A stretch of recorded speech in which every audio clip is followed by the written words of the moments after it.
Wake up! Wake up! Wake up!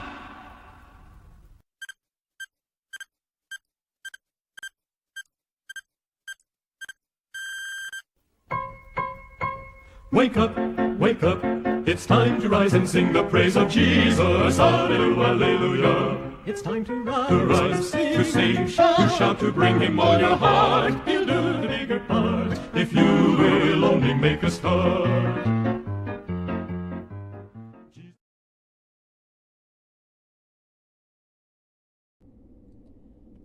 Have a magnificent moment, everyone. Welcome to our newest 5-day devotional series for the youth and the new generation entitled The Fresh Youth Series. This is another sub-production of the 7 Minutes with God inspirational devotionals. In this series, we will be tackling ideal suggestions and experimental motivations to the youth of our generation.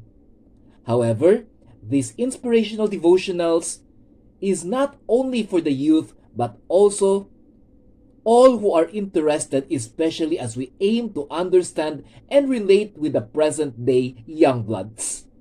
So with special invitation, I am encouraging all teenagers, adolescents, and young people to witness God's devotional that will enhance your youthful greatness. Again, this is your new devotional series, The Fresh Youth, and this is the second offering of the 5-part series that will inspire all of us every morning. R in Fresh stands for responsibility. That is why our topic for this moment is the responsible youth. And you will be joined by your online inspirational evangelist and youth advisor, Brother Noy Gonzaga. Let us first meditate upon this biblical gem found in Galatians 6 verse 5, and it says, "Each of you must take responsibility for doing the creative best you can with your own life." Now, who will take responsibility of you, dear friend? Well, no one else but you. That is basically how the Bible connotes responsibility. So that we will not dangle too much and we can manage our time, let us focus our attention to 4 common questions in responsibility. Question number 1. What is meant by the word responsibility? Question number 2. What is or where is responsibility conceived? Question number 3. What is being reflected by a responsible youth? And question number 4, what connotes irresponsibility?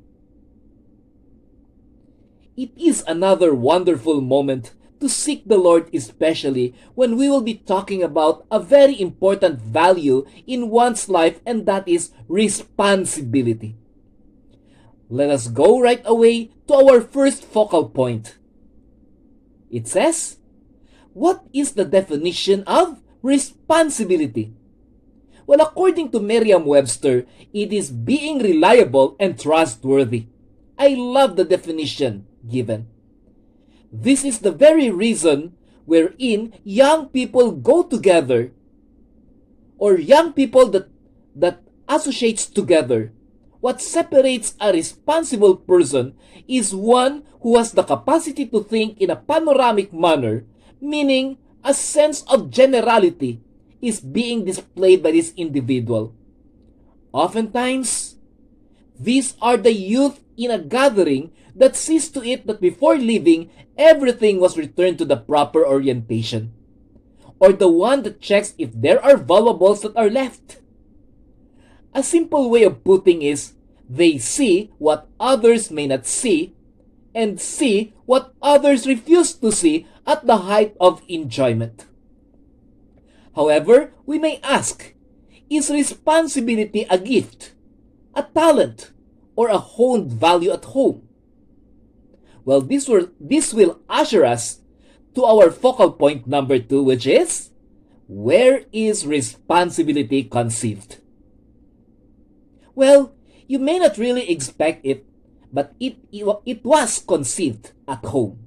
Or I should rather say, responsibility is conceived at home. A son who is trained to respect his father.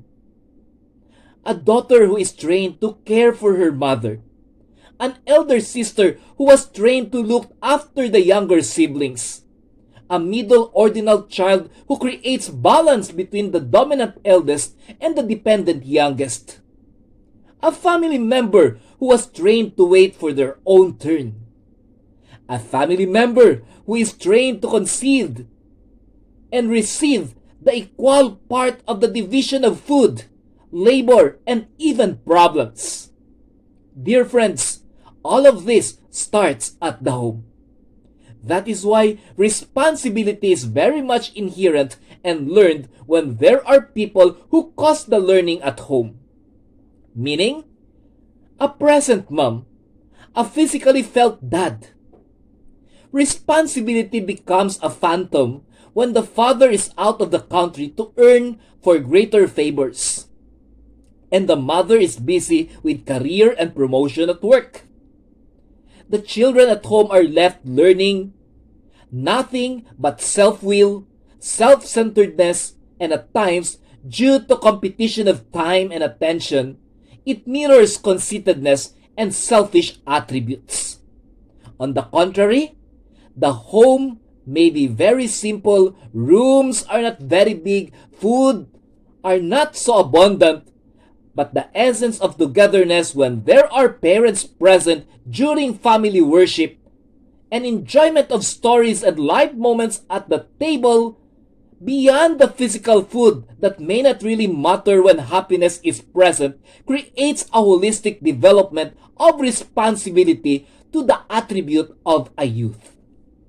That is why, when the home is strong, or if the home is a strong base for familial ties and familial togetherness, this will translate into a responsible young man or responsible young woman when they are already with their peers of any member of the society.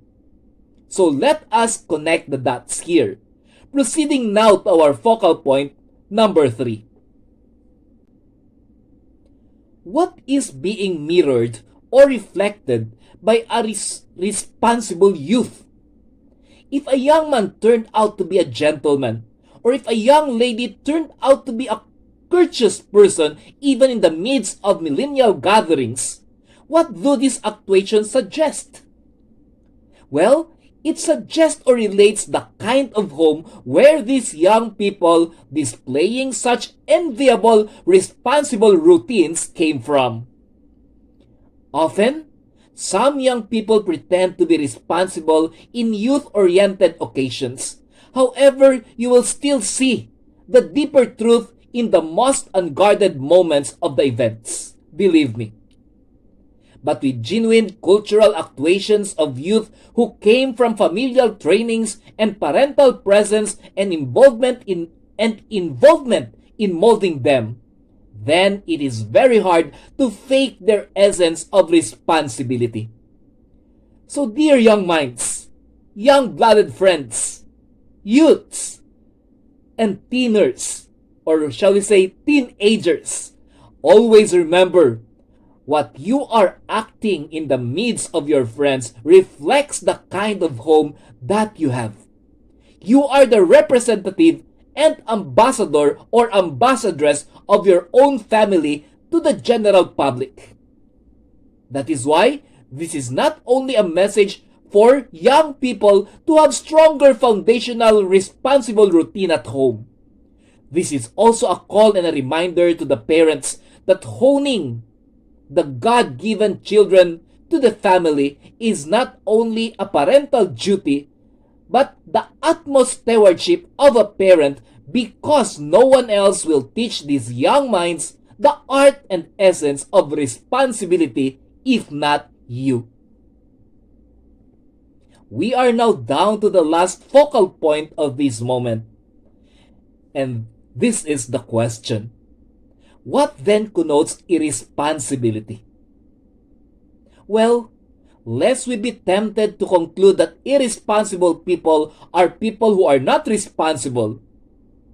What I can say is, grammatically, that reasoning is correct. But behaviorally, that can be qualified as a hasty generalization. Again, it's a hasty generalization and it's a fallacy. Irresponsible people are those who experience failure of responsibility training at home. That is never their choice, but that is what occurred when they are in their formative years. This is very common with professionally over-focused parents, overseas contracted working parents, or simply unmindful parents. The sad thing about this context of youthful irresponsibility is that it was never the choice of the youth in focus to be irresponsible. Often, they are just caught in the situation wherein they have no choice. Before they knew it, they are already in the negative edge of values orientation. Thus, for parents, it's always a tough call, but it should be understood that every tough call will have equal and opposite effect to the values orientation of the young minds being honed in the home. Yes, dear friends, especially to our beloved young people and the members of the new generation, responsibility is not learned in just a few hours or minutes. It takes a whole childhood and an entire family to develop and construct this very wonderful value of humanity. The next time we can see a very responsible young man or young woman, let us not forget that behind these responsible individuals are great homes that reflect godliness and godlikeness. That is also the reason, dear youth of today, that God said in Exodus 20:12, "Honor thy father and thy mother, that thy days may be long upon the land which the Lord thy God giveth thee." To simplify this verse, listen to your parents so that you will end up a responsible youth once you are already jiving in the society.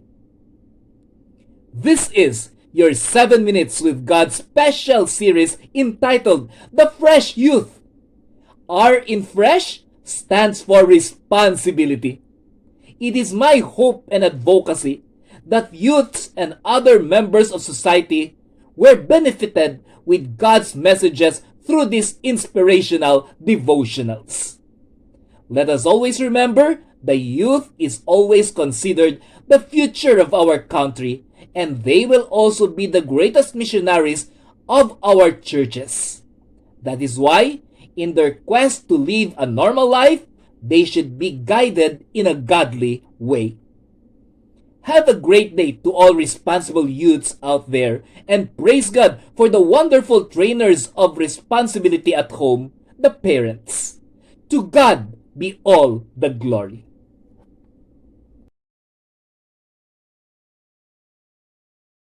Wake up, wake up, it's time to rise and sing the praise of Jesus. Hallelujah, hallelujah. It's time to rise, to sing, to shout, to bring him all your heart. He'll do the bigger part, if you will only make a start.